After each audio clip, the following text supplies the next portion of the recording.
मग मी काय म्हणते, पनीरच्या ठिकाणी मग दुसरं काय टाकू शकतो?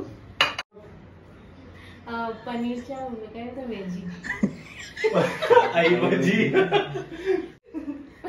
पनीरच्या बदली पनीरच्या बदली आपण अंडा पण टाकू शकतो, म्हणजे ऑमलेट बनव, नाहीतर चिकन टाकू शकतो. नमस्कार, सोनल्स किचन ब्लॉगमध्ये तुमचं अगदी मनापासून स्वागत. सॅलेड बाउलची ही रेसिपी आज मी तुमच्यासोबत शेअर करते. अगदी हलकी फुलकी रात्रीच्या जेवणासाठी परफेक्ट अशी ही वन डिश मील आहे. हेल्दी आहे, कमी तेलात बनते, त्यामुळे तुम्ही डाएट रेसिपी म्हणून पण खाऊ शकता. मिताली बनवते. लागणारं सर्व साहित्य म्हणजे भाज्या, मसाले इथे काढून ठेवले आणि आता कटिंग करते. या रेसिपीसाठी ऑलिव्ह ऑइलच वापरायचं. मसाल्यामध्ये मेन ऑरेगेनो आणि मिरी पावडर लागणार. सर्वप्रथम योगर्ट डीप बनवते, त्यासाठी 2 वाट्या दही घेतलंय. गार्लिक टाकलं, मग याच्यामध्ये थोडंसं ओरिगॅनो टाकते. ठीक आहे. ब्लॅक पेपर, मग सॉल्ट टाकते, थोडं ऑलिव्ह ऑइल टाकते आणि लास्ट मध्ये थोडंसं लिंबूचा रस टाकते. आणि आता याला मी मिक्स करून घेते. सॅलेडच्या वरून घालण्यासाठी लागणारं योगर्ट डीप तयार झालं. आता त्यानंतर आता मशरूम्स तयार करून घेते. ऑलिव्ह ऑइल टाकते. 2 पॅकेट मशरूम स्वच्छ धुवून कट करून घेतलेत. गार्लिक टाकते. मशरूम्स थोडे जास्त लागतात कारण शिजल्यावर ते कमी बनतात.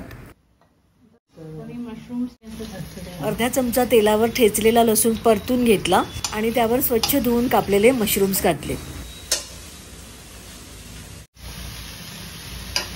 थोडंसं आत्ताच मीठ टाकून होते. मीठ आणि मिरी पावडर घातले.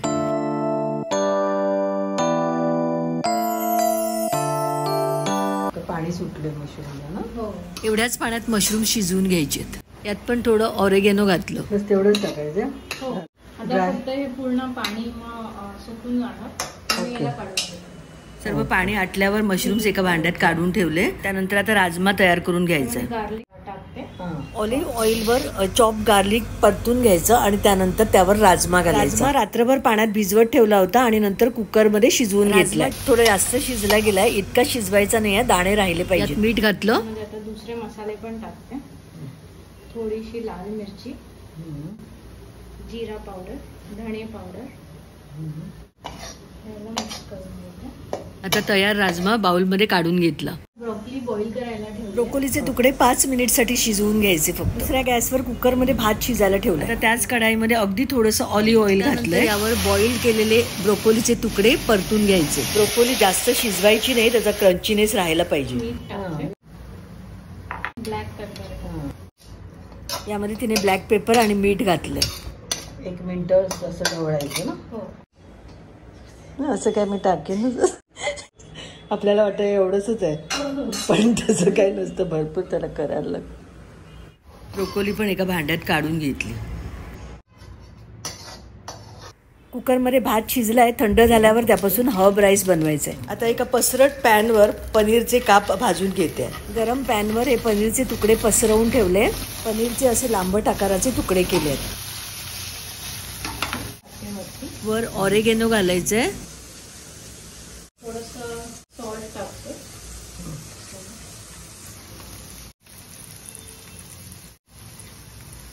दाल तिखट. दोन्ही साईडने असं लावायचं ना. अशा प्रकारे दोन्ही बाजूने मसाले घालायचे आणि खरपूस भाजून घ्यायचे. पनीरचे तुकडे फास्ट गॅसवर भाजायचे आहेत. हे पहा, या लेवलवर भाजायचे आहेत, जास्त पण नाही भाजायचे. इथे तुम्ही टोफू पण घेऊ शकता. मक्याचे दाणे अगदी 2 मिनिटं बॉईल करून घ्यायचे. ठेवले काढता. याच्यात काय घातलं तू? याच्यामध्ये थोडंसं लिंबू घातलं आणि आता मीठ घालतो. मध्ये मध्ये व्हिडिओतला आवाज कमी येतो किंवा बाहेरून गाड्यांचे आवाज येतात, त्यामुळे मी व्हॉइस ओव्हर केलाय. इथे बाउलमध्ये बारीक कापलेला कांदा, टोमॅटो, कोथिंबीर घेतली आहे. ऑरेगेनो आणि 4 थेंब ऑलिव्ह ऑइल घातलं. मिक्स करून घेतलं. थोडी बारीक कापलेली हिरवी मिरची पण घातली आहे. एक छोटं लेमन घालतो. हे आपलं साल्सा रेडी झालं. हे आता काढून घेते. पुन्हा कढईमध्ये अगदी थोडंसं तेल घालायचं आणि त्यावर ठेचलेला लसूण घालायचा. आता राईस प्रिपेअर करून घेते. ही डिश आम्हाला मितालीने इंट्रोड्यूस केली. आम्हाला सगळ्यांना खूप आवडली म्हणून तुमच्यासोबतच शेअर करते. अर्धा चमचा ऑरेगेनो आणि बारीक चिरलेली कोथिंबीर घातली. त्यानंतर मीठ घालून राईस छान परतून घ्यायचा. लसूण भाजण्यासाठी आपण सुरुवातीलाच 1/2 चमचा तेल घातलंय. जास्त तेल वापरायची गरज नाहीये. सर्वात शेवटी अर्ध्या लिंबाचा रस घातला आणि आता आपला हा हब राईस तयार झाला. राईस पण तयार झाला. आता झालं. हो आता सगळं झालं. डिश बनवायला सोपी आहे पण वेळ थोडा जास्त लागतो. ठीक आहे. हो. सर्व कसं करायचं ते दाखवते आता. सांग तू पाहिजे तर. हां. प्रिपेअर केलेले सर्व जिन्नस इथे ठेवले आहेत. हे चॉप्ड लेटस आहे. मग हे साल्सा जे बनवलेलं आधी. मग हे कॉर्न आहे बॉइल्ड केलेले. आणि हे ब्रॉकली. मग हे मशरूम सॉटे केलेले. हे राजमा आहे. हे थोडंसं स्प्रिंग अनियन्स आहे. हे जे योगर्ट डिप बनवलेलं ते. हे हर्ब राईस.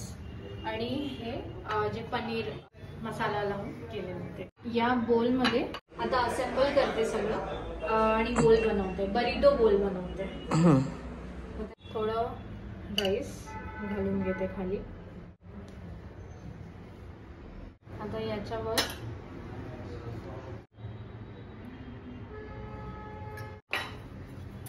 मग कॉर्न थोडं.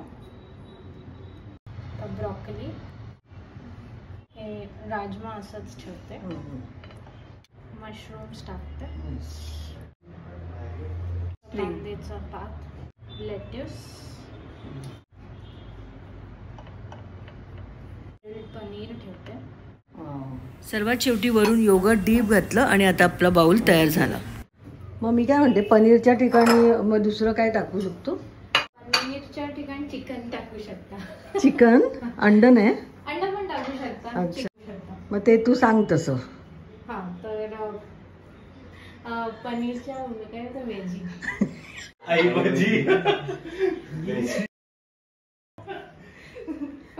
पनीरच्या बदली. पनीरच्या बदली आपण अंडा पण टाकू शकतो. म्हणजे ऑमलेट बनव. नाहीतर चिकन टाकू शकतो. अच्छा. हे तुला कसं पाहिजे? थँक्यू. सही दिसतंय. टीव्हीवर क्रिकेट मॅच चालू आहे. मॅच बघतायत सगळे. मस्त एकदम छान. एकदम मस्त. आणि हे अजून लागेल. पप्पा तुम्ही पण घ्या. हो येणार का एकदा? नाही. तयार आहे आपली रेसिपी. बरिता बॉल, सॅलेड बॉल काही म्हणू शकता. रेसिपी आवडल्यास लाईक, शेअर आणि कमेंट करा. चॅनलवर नवीन असाल तर चॅनलला सबस्क्राईब करा प्लीज. पुन्हा भेटूच नवीन ब्लॉग सोबत. तोपर्यंत बाय बाय.